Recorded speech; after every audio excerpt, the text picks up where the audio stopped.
আমরা চিন্তা করলাম যে আমাদের এই দায়িত্বটা কিন্তু জাতীয় দায়িত্ব, এবং আমরা তো আগে থেকে কি বলছি যে আমরা ক্ষমতা নেই, দায়িত্বে আছি। এই দায়িত্বটা পালন করা তখনই আমাদের পক্ষে সম্ভব হবে যখন আমরা সকলের সহযোগিতা পাবো।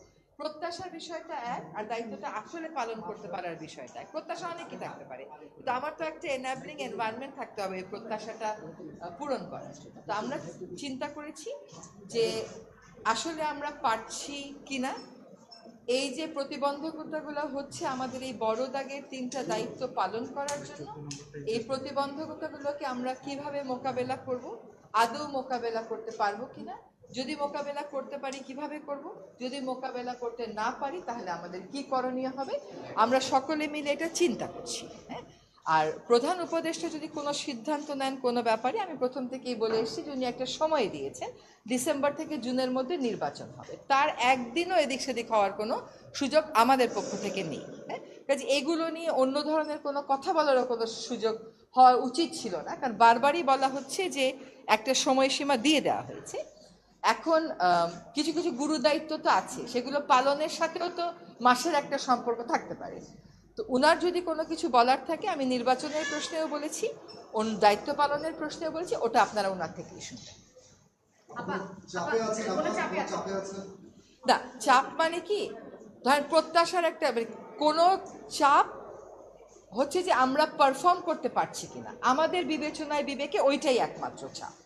এর বাইরে আর কোনো চাপের জন্য, ধর আপনি এখন এক জায়গা থেকে আরেক জায়গায় মিটিংয়ে যাবেন, সচিবালয় থেকে যমুনা মিটিংয়ে যাবেন, যেতে পারবেন না, রাস্তা বন্ধ।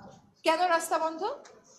সেটা তো আসলে অনেক সমস্যা এরকম আছে যেটা আলাপ আলোচনা করলেই হয়তো করা যায়। তো চাপ হচ্ছে আমাদের নিজেদের পারফরমেন্সের চাপ, যে আমরা পারফর্ম করতে পারছি কি পারছি না।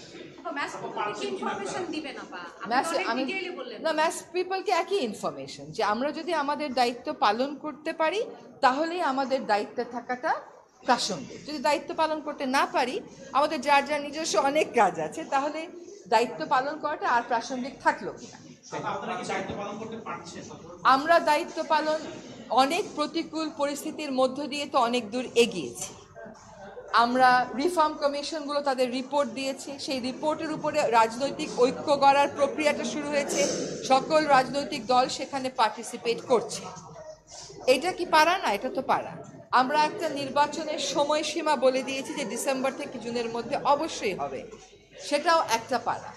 আরেকটা হচ্ছে বিচার ট্রাইব্যুনাল, একটা ছিল এখন 2টা হয়েছে, আগামীকাল থেকে ট্রায়ালের আনুষ্ঠানিক পর্যায়ে শুরু হবে, কিন্তু জিনিসগুলো স্মুথ যেতে হবে, এইগুলোতে যাতে কোনো রকমের প্রতিবন্ধকতা না আসে, সেটা প্রথম থেকেই আমাদের একটা আহ্বান ছিল।